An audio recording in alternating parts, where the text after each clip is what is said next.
raja yang nyamar jadi apa, orang miskin atau empu yang bikin keris dari petir. Ya.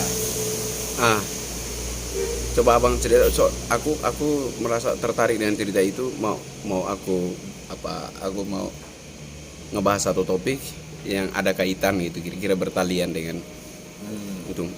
Jadi itu sebenarnya kisah seorang pemimpin kerajaan atau pemimpin daerah yang mengantisipasi invasi penjajah.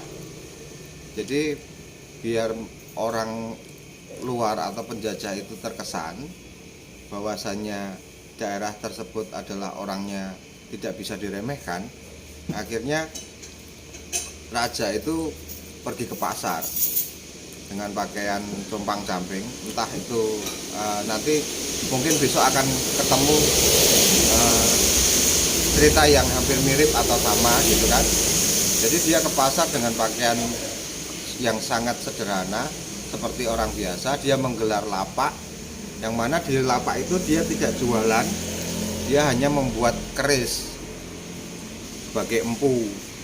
Nah, seperti halnya biasanya kan kalau ada orang asing datang, dia kan melihat kekayaan itu dari bagaimana pasar itu ramai. Nah, ternyata pada saat dia masuk ke wilayah situ, dia salah satu penjajah itu melihat ada seorang tua yang membuat kerajinan. Dipikirnya itu kerajinan atau cenderamata, ternyata itu kan pusaka keris, dan mereka tahu itu keris. Yang anehnya, beliau membuat keris itu bukan ditempa pakai palu, bukan dibakar, tapi hanya dipijat pakai tangan. Jadi lempengan baja itu hanya ditekuk dan dipijat pakai tangan, dan itu pun masih berserat, ada sidik jari beliau, dan menjadi satu pusaka. Lah warga asing atau penjajah itu kan heran gitu loh, melihat ada seorang tua kok mampu membengkokkan besi terus membentuk menjadi satu benda senjata tajam atau benda pusaka, padahal orangnya biasa-biasa saja. Nah, dari situ akhirnya mengurungkan niat untuk menginvasi daerah itu, karena dia berpikir hanya orang yang sangat sederhana dan mungkin dia melihat tidak begitu kuat kekar, tapi punya kekuatan yang luar biasa yang bisa membuat senjata tajam atau pusaka yang dengan tangan sendiri, dengan tangan kosong, hanya dengan jarinya dia, tanpa bantuan sewajarnya yang pakai ditempa seperti di padepokan empu.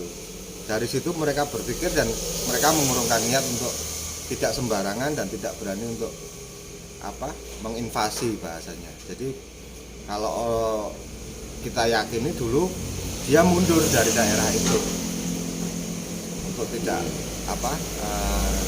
menjajah. Ini sebenarnya suatu strategi dari penghindaran peperangan.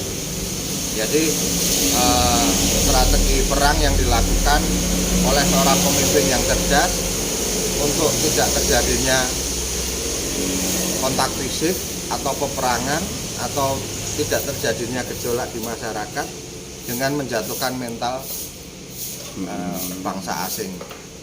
Yang coba-coba menjajah gitu, dengan cara begitu. Dan karakter itu sebenarnya memang sudah menjadi wajar atau strategi wajar dari pemimpin-pemimpin kita, termasuk kita melihat seperti bagaimana lantangnya Soekarno berteriak di dunia kan gitu,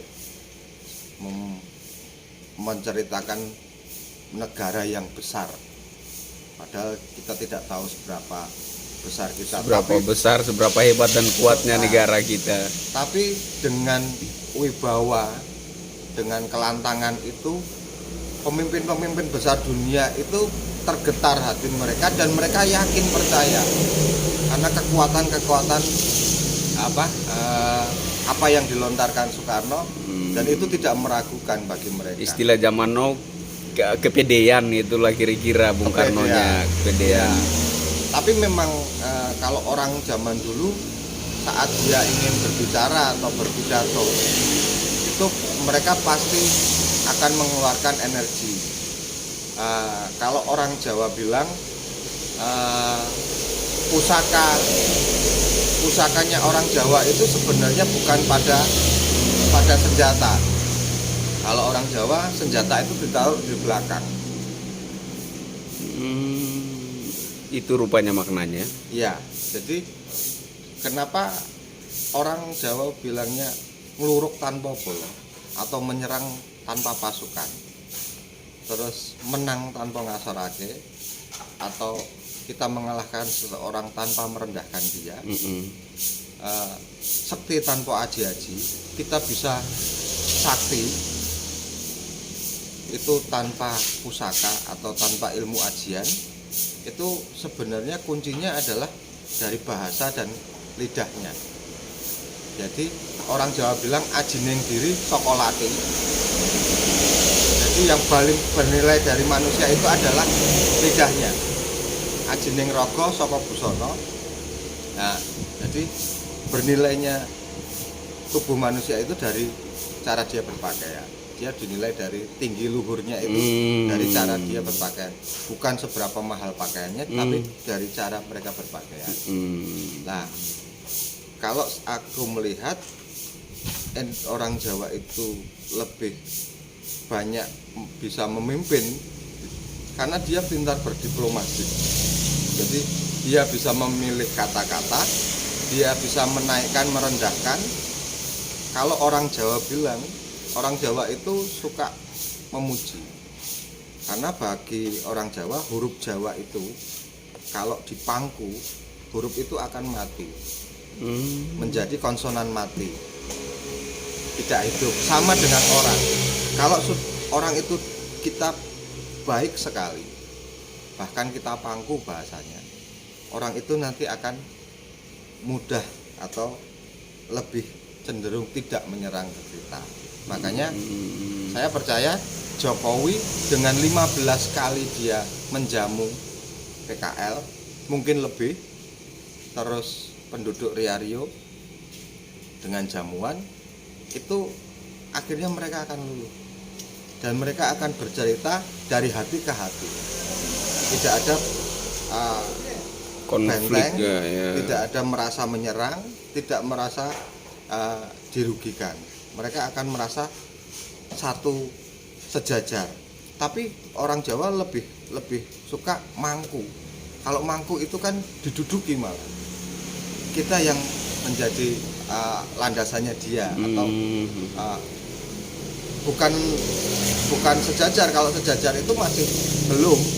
Tapi kita harus lebih rendah dari dia. Makanya saya percaya dengan sifat yang lemah lembut, kerendahan hati, kebesaran jiwa, pemaaf, nada yang tidak terlalu tinggi yang selalu Pak Jokowi ucapkan, itu bisa masuk di hati siapapun. Kalau orang Jawa kuno juga punya filosofi Suradira Jaya Ningrat lebur dening pangastuti. Orang yang kuat, orang yang kejam, orang yang berkedudukan, orang yang sakti akan kalah dengan hati yang lemah lembut. Keren. Gitu. Thank you Bang. Thank you. Itu ilmunya Pak Jokowi. Hormat. Ini filosofi luar biasa, keren. Suradira Jaya Ningrat. Suro itu kuat, Dira itu Diro kaya atau kekuasaan, Jaya itu ya jaya, sakti. Lebur itu akan meleleh lebur dening pangastuti, hati yang lemah lembut. Lebur dening pangastuti akan luluh, luntur atau meleleh ketika bertemu dengan hati yang lemah lembut. Wih, keren. Thank you. Pasti Pak Jokowi gini senyum, pasti seperti itu, pandangannya tidak marah, tidak membelalak gitu. Keren. Jadi sikap tubuh, bahasa tubuh, nada, intonasi itu yang menandakan tingkatan filosofi, ilmu filosofi Jawanya Pak Jokowi sangat tinggi. Keren. Bahkan raja pun sekarang manut sama putranya Pak Jokowi. Keren. Mau diapa-apain Keraton Solo derek Mas Gibran.